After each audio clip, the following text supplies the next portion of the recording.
Source Force Podcast. The Source Force Podcast. The Source Force Podcast. The Source Force Podcast. The Source Force. Peter Calvert, welcome to the Source Force Podcast. Well, thank you very much. Pleasure to have you on today.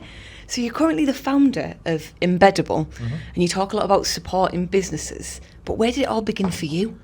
For me or for the business itself? For you, so going back right from school times. Crikey. So I'm going back about 14 years now. I always knew I wanted to do something with computers and something digital. And when I kind of first left school, my first thought was I wanted to be a graphic designer. I did my work experience in it and then very quickly found at the time I couldn't hand draw. And that kind of stunted my career before it even started.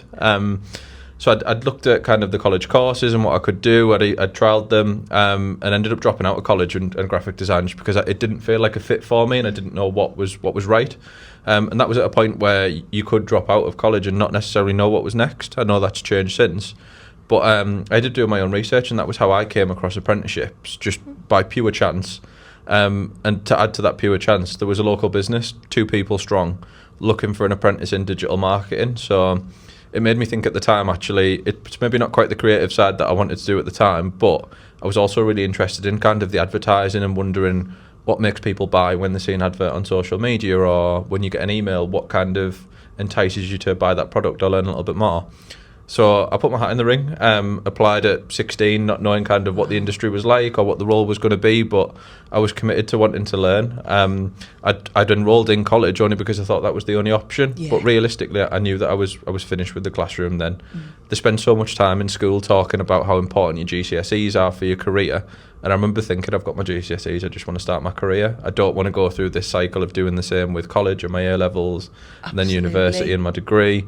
I just want to start put into use what I've already learned, and I want to learn more, and selfishly, like I want to start earning as well. I want to get into the market. Totally. No, I think that's amazing because you are just led down that path of college, university, and then you're on your own and with no much idea of left to go down. Yeah. But it's brilliant that you've took it upon yourself and done that own research. Yeah. Was it difficult to find that? I found it by pure chance on social media of all places, and bearing in mind it was for a social digital media role, they'd done pretty well advertising that for me to have found it. But I think the kind of careers advice in schools has changed a lot since then, and there's a lot more talk about apprenticeships, which is really good. There's also a lot higher degree of apprenticeships as well, so you can be an apprentice all the way up to degree and doctorate equivalent. Yeah. Whereas at the time it was mainly kind of your level 2 and level 3 qualifications, and there was always that cliche that apprenticeships were for people who, it wasn't that they didn't want to go to college, it was because they couldn't. And I know that a lot of that stigma lasted a long time, and thankfully I think that's changed now, and we're seeing more and more apprentice opportunities become available. No, that's brilliant. So what was the step kind of that you wanted to found your own company and get into business? So my entire career has really been kind of natural progression. I started in that role of digital marketing and I enjoyed it. From there, that kind of led me into writing what's probably called a HTML email, but most of us know them as spam newsletters. So there was a point where I probably sent more than one spam newsletter to most people in Teesside. I can only apologise for that. But from there, that was my first introduction to code, per se.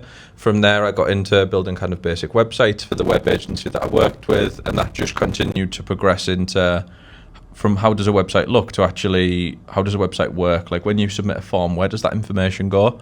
So I got to satisfy some of that creative itch from wanting to be a graphic designer and building these websites, and then more of the kind of logical process of understanding how do forms work, what does data mean, and I just ran with it over the course of probably 6 or 7 years.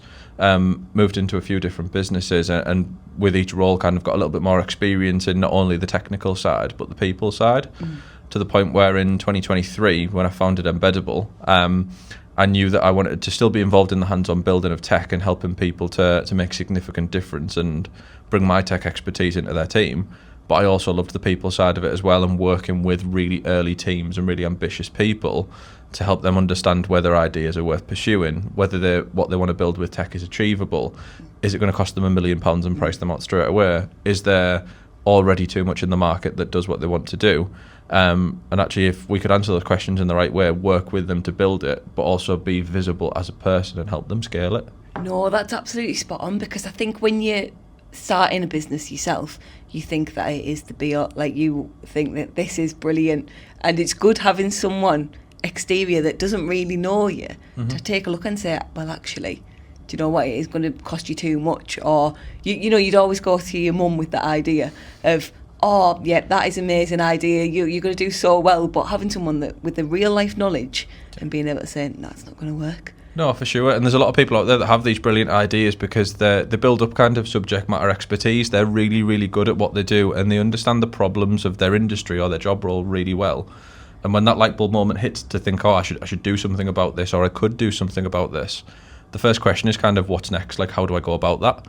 Yeah. And that's why I always say the best time to have a conversation with me is at that light bulb moment, because before you make too many decisions, before you invest your time and often your personal money into building something that might not be quite right, my first process is to sit down with you, get to know the opportunity, and help you decide whether it's something that's worth pursuing or not. Wow. And before you founded Embeddable, did you have any business experience before then in terms of running your own company, or was it kind of a step? So this was kind of the first company that I ran full time, and it was just me. But I would say, and again, it's what makes me such an advocate for apprenticeships. I came into a small business at 16 where there was 2 other people at the time. But because my role was just in digital marketing, I thought I would just be kind of confined to that box. Yeah. Because there was only 3 of us, you get forced to look kind of outside of your role, and the job title kind of becomes just a bit of a label. What you do can be totally different to that.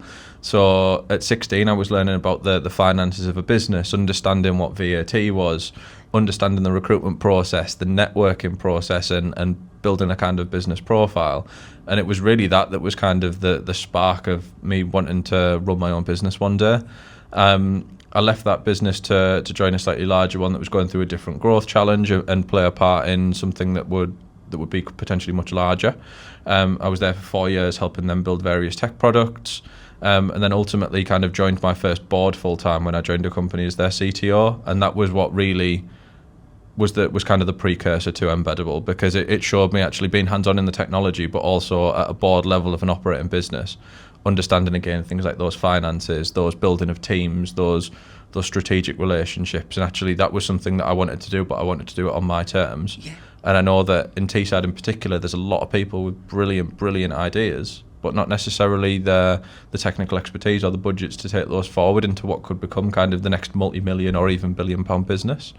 So if I can start my own business and work with them from that early stage, give them my advice, my expertise, help them get off the ground, knowing that hopefully they'll outgrow me one day, but if I can know that I can play a little bit of a part in that early journey, what more could I want? No, that's brilliant. I'm not financially motivated beyond being able to live comfortably in Teesside. My North Star is fully on knowing that I've played a part in helping people reach their definition of success. Wow, that is truly amazing, because I think a big driving factor in people and in businesses is, oh, I want a new Range Rover, oh, I want a big house. But to say that you've had a part in someone's journey, that is brilliant. Thank you for sharing that. Oh, thank you. What was your dream job growing up? If you think back to when you were in school, your very first dream job. So I knew from really, really early on I wanted to be a graphic designer. I would say that my mum in particular was quite artsy, and she was more of your typical artist and hand drawer.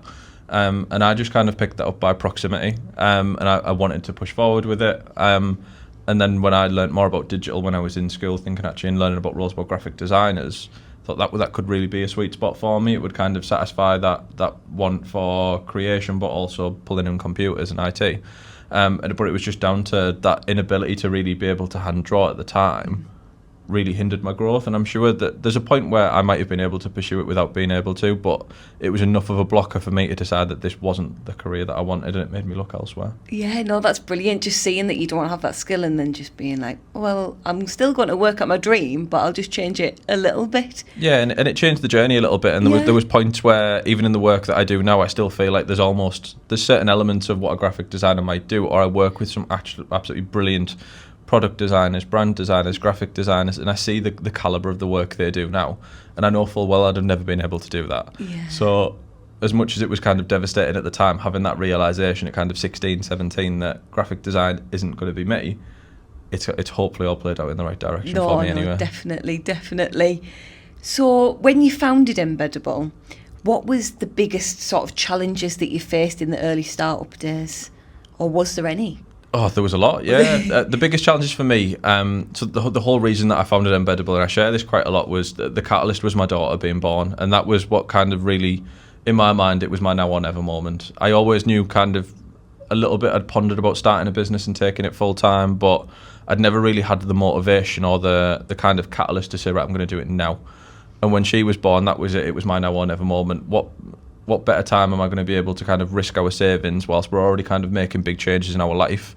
We're not going to go on big family holidays these first 2 years. We're probably not going to have big Christmases just because of how quickly Margot was growing up. But in 5-6 years' time, when she's a lot more aware, we're going to want those things again.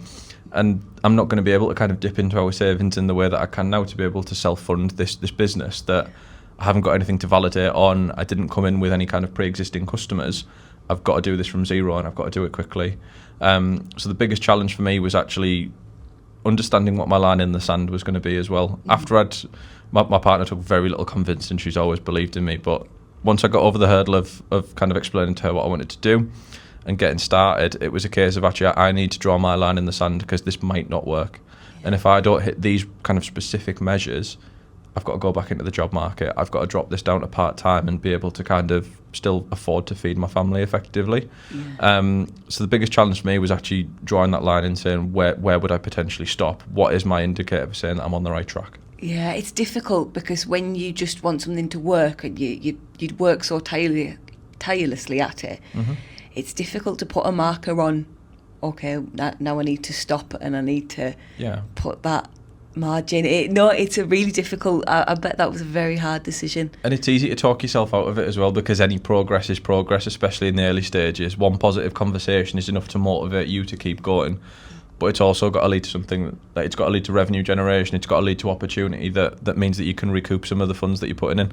At the end of the day, I was betting the farm, so to speak. It was my personal savings, it was selling the assets that I had at the time to be able to make this work. It wasn't a case of I had external funding that I could run with it. I had to basically make sure that I didn't go bankrupt and we didn't lose the family house. And I took that risk. Thankfully for me, so far, it's paid off.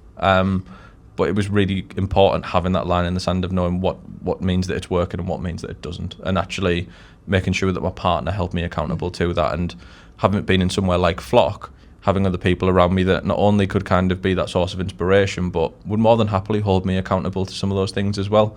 And having that kind of shared responsibility for each other, of knowing actually sometimes I need a little bit of guidance, sometimes I need someone to tell me that that's just not the right way to do it, and sometimes it's through ignorance and naivety, but having those people around you from as early as possible, because that in itself is a massive challenge when you start, especially when it's just you don't know what's right and what's wrong, you make an awful lot of assumptions. Having those people in your network, whether you already know them through other jobs, whether it's people that you can reach out to, people that you can bounce off, just to help you make sure that every decision pushes you in the right direction. No, that's brilliant. And knowing what you know now, would you do anything differently when you were starting up the company? I honestly don't think I would, and I don't think that's because I got that process perfect, but genuinely I wouldn't change the experience. There was an awful lot of learning that I took on, a lot of things that I didn't know, a lot of things that I felt like I knew that were kind of right, and then there was bits where I just trusted the right people at the right time. So in terms of looking back on that journey, as much as if I was to look at it from a perfection point of view, would there be things that could have been done differently? Yes. Realistically, would I change that journey? Not a bit. Yeah. Oh, no. Great. And how would you balance sort of that creativity and supporting people with your personal data-driven results that you want for your business? You know, it's a fine line between wanting to support everyone, but then also you've got to make sure that your business is okay. Yeah, absolutely. And it's one of the first things that I do with every client or potential client that I sit down with. I'm very kind of objective focused, and I don't do too well with grey area. I'm very black or white person. So one of those early things that I always look to establish when someone talks to me about an idea or they talk about partnership, it's actually what does success look like for us on a measurable basis? Because ultimately I need to know what you're working towards, and collectively we need to agree kind of what the milestones are. Especially at the beginning of an idea, that can be really, really loose. It might be a case of we want to go into the market and get our first 100 customers. I might be supporting someone who is looking to just get 100 responses to a kind of product feedback survey before they even build anything. Whereas some of the established businesses that I work with who've already got product or they've already got process and staff in place, we want to cut our efficiencies, but we want to improve our efficiencies by 50%. But having that objective measure again to work towards, a bit like my line in the sand, it's definitive. We're either working towards it or we're not. And if we're not, we need to know why. So every conversation I have with everybody that is a prospect that I might be working with, it's always a case of actually, how do we measure this? Because you want to know that you get an output from me that works as well. So I'll hold myself accountable to the numbers that we agree. Oh, no, that's brilliant. That is great. And we're in this sort of ever-changing technology industry right now where we've got AI and there's advancements every single day. Mm-hmm. What role does AI play in your day-to-day ongoings? Is it more of a hindrance or is it a benefit? I think we've got to embrace it, and I've been using AI in various bits of process. At the moment, Embeddable is a service-led company, and a lot of the clients that I work with know that quite directly they're buying my time and my expertise, and ultimately that is my product, it's what I sell. What we are looking to do kind of over the coming months is introduce, as much as I've used AI in the background for helping me to generate documentation, for helping me summarise, getting to understand my client industries and using it for research, actually bringing AI as a product of Embeddable as well. So ultimately, again, if I'm kind of selling my time, there's only so many people I can work with at any one given moment, and when my North Star is to help as many people with good ideas as possible, yeah, I can absolutely work on my side to do that. And we're doing the work at the moment to kind of build out a product that, rather than engaging with me directly, a lot of my knowledge gets packaged up into an AI product where you can give it some key information and it will walk you through some of the kind of initial processes that we often do, especially around kind of what we call idea discovery or product scoping, where founders and people with big ideas can very quickly go through that process in the same way that I would take them, but it doesn't need me there in person. But with the knowledge that AI has access to all of the resources that we do, it's got access to the internet, it's got tools that it can rely on to still give a strong output and actually help more people get it from an earlier point, understand whether their ideas are worth pursuing, whether they're feasible. And then if it's something that they do take on, or there's something that I feel I can give more support on a human perspective, I absolutely get involved. But it means that Embeddable as a business supports much more people in parallel. Yeah.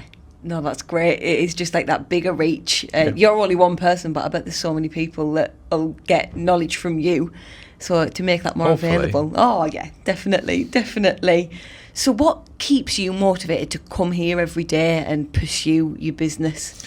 There's two, really. The main one is that it's easy for me to say now because I'm kind of over that initial hurdle, but I took the risk to start in the first place, and by far and away, that's the hardest decision to make, to actually leave secure income, family at home. I'm quite open in that I sold my car at the time to be able to give me as much financial runway as I could to make this work, knowing that we were going to be making changes anyway with a baby at home. But I made that difficult decision to get started, and I don't want to throw that away now, and I don't want to make a careless decision that undoes the last 2.5 years of work that I've put into it. There's already been kind of times where I've worked on evenings, I've worked over weekends, and I've given up certain things to be able to make this work to this point, and I know I'm still just at the beginning in the grand scheme of things. So the motivator on a daily basis is, I think there's the expression, I didn't come this far to come this far. Yeah. I want to go a lot further, and I want to keep growing and helping more people. And to kind of add on to that, the second motivator is knowing that if my North Star is that I want to help as many people as possible, I need this business to grow, and I need it to exist for a lot longer. It won't necessarily be me that always directly supports, but if I've been able to build a product or introduce people into a team, or even just kind of share the kernel of an idea that helps people build products or make meaningful decisions, then I know even in the tiniest 0.1%, I've contributed towards kind of their work, and that's what keeps me going. Yeah, that is amazing. And because we're not taught about how to run a business in school. And it's kind of you and other people that are trying to make this sort of, I want to run a business, but I don't know, I have a clue where to start. I don't even know if it's a good idea. What advice would you give to like a young entrepreneur wanting to start a business, in whatever it may be? Do it. And I know that's kind of quite naive to say. Not everyone is in a position where they can take that risk. it's looking at ways of actually, it might not be that you can go all the way that I did and just make this your full time immediately, but there's ways that you can start as a business, or certainly from a product perspective, start looking at how your idea can be brought to life in spare time. AI, as an example, is a really, really good conduit for helping you go from 0 to 1. Or a really good conduit in terms of being able for you to transfer your knowledge into a product. And you can do it much more quickly than you could even 3-4 years ago. Certainly as a proof of concept, and actually just putting something out into the world and gathering feedback to help you make that informed decision that this is worth pursuing. And as well, I think Teesside in particular, if we look at a local scale, is a really, really good place to start. If we look at kind of where we are in the country, we've got really good infrastructure links to the likes of London. We've got access to the cities, Newcastle, Leeds, Manchester, Edinburgh. So we've got really good infrastructure to meet some of the key players in those cities. But being a town, in Middlesbrough in particular, and the towns of the Tees Valley, generally speaking, we've got a lower overhead cost. Yeah. It's much cheaper, or much lower cost. I don't like the word cheaper. It's much lower cost to start a business here and give it a longer runway to survive. We've got brilliant facilities like Flock. We've got a really supportive university. We've got several university campuses that encourage entrepreneurship. And the general kind of feeling in the Tees Valley is that not only do people buy from people, but people want to work with people. And as much as there's competition per se, some of my best clients, best referrers, the best people that I've been able to give work to that isn't quite right for me have been that kind of on-paper competition. Actually, there's enough work for us to go around between everybody. And actually, there's that real feeling that everybody just wants to do well. And everybody wants to see everyone else in our region do well as well. We kind of carry this huge stone on our back as the Tees Valley, and certainly as Teesside, that it's been difficult for us. There's been times where Teesside's got a really bad rap in the press. Certainly from a tech perspective, we're doing an awful lot on a national scale to really put ourselves on the map, and that takes everybody. It's a bit like the expression that it takes a village to raise a child. Yeah. It takes all of the existing businesses to help nurture the next generation. No, that's absolutely spot on. And I can't believe, speaking to entrepreneurs from Teesside, how much everyone supports each other. Yeah. It's truly amazing. It's you don't really get it anywhere else you got London and everyone's scared to talk to each other, but here it's just truly, truly amazing. No, that is brilliant. And leaving school, many young people feel that awful pressure to have, I need all my ducks in a row and I need to know exactly what I'm doing. What would you suggest to them? I would say the plan is the plan until it isn't, and I think it's really, really good that there are young people out there that have a good idea of what they want to do. It's almost, don't be too dejected in the certain instances where that doesn't go to plan, or you find that actually the career that you want right now doesn't turn out to be the one that you want, and I'm a testament to that. I was adamant I was going to be a graphic designer, but there was just certain things that made it so that it wasn't impossible. It was going to be an awful lot harder, and I was quite lucky that I found my calling quite early on. Not everyone else gets that benefit. But if you do have some kind of idea of what you want to work as, it's just doing that research into actually what roles are out there, what kind of qualifications or experience do you need, because there's certain ones that do mandate you go to university. If you want to be a surgeon, you're probably going to have your degrees in order. Whereas there's other ones where there's access to the industry from such an early stage, you can go out and kind of meet these businesses, or apprenticeship schemes that are out there, traineeships, T-level programs that give you the best of both in terms of being in a college classroom but also being in a business part-time. There's all of these different avenues that exist now that will help you understand, even if you don't know exactly what you want to do now, but you have an idea of kind of what you want to be involved in. Say you want to work with computers and you want to do some work with data. There's a lot of kind of opportunities and avenues down there that you can explore and get involved in that will help you figure out exactly what your career might look like. Yeah, that is brilliant. And if you could create a brand new subject, knowing what you know now at school, what would it be? Wow. So I know there's business courses out there, and they've got to be kind of quite generic in terms of looking at things like turnover, revenue, and all of the things that go alongside it. And the further you go into kind of higher education, they'll focus on those growing and those established businesses, helping you understand things like your EBITDA. But a lot of that isn't on the agenda for a startup or a brand new business. So it's actually, what are the fundamentals of starting a business? Not necessarily, yes, I'm hopefully going to need to know how to scale a business when it's 10 years old and it's into the kind of multi-million revenue. But actually, what are the fundamentals of starting from the beginning? Because I'm going to wear all these hats on day one. I'm going to be the accountant, the bookkeeper, the graphic designer, the marketeer, the salesperson, the service delivery, or the product manager, I need a good idea of kind of exactly what I'm getting myself into, because so many people, when they start a business, really quickly burn themselves out as well, because they've got to do everything. But actually having a bit of awareness going in just in terms of what's going to be involved in some of that process as well. So rather than just calling it business, I would say kind of start-up school. Yeah, no, that's so good. We need to get a start-up school in one school. So we come to our last question on the podcast, and it's a question we ask every time.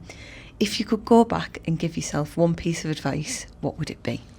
Wow.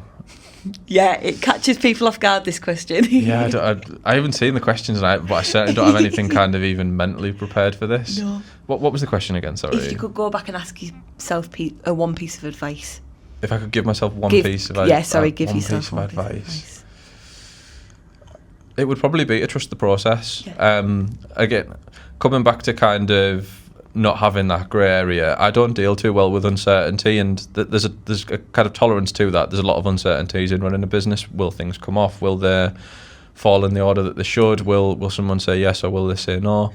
And I quite easily get quite caught up on that, because I think I'm quite definitive when I have conversations.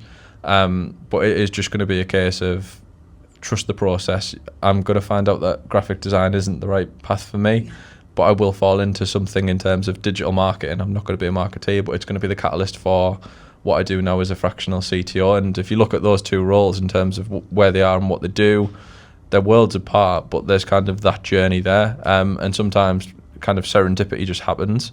There's no real reason for it. It's just a case of come in and try and trust the process on the way. No, that's great. Thank you so much for your time today, Pete. It's absolutely been Thanks amazing. for having me. Thank you. The Source Force. This episode, we welcome the amazing Wednesday Flowers, fresh from their recent gig at Kendal Calling Festival. Stream their latest track, Love Me, on all major music platforms. Be sure to follow the band on Instagram and TikTok at the Wednesday Flowers.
The Source Force.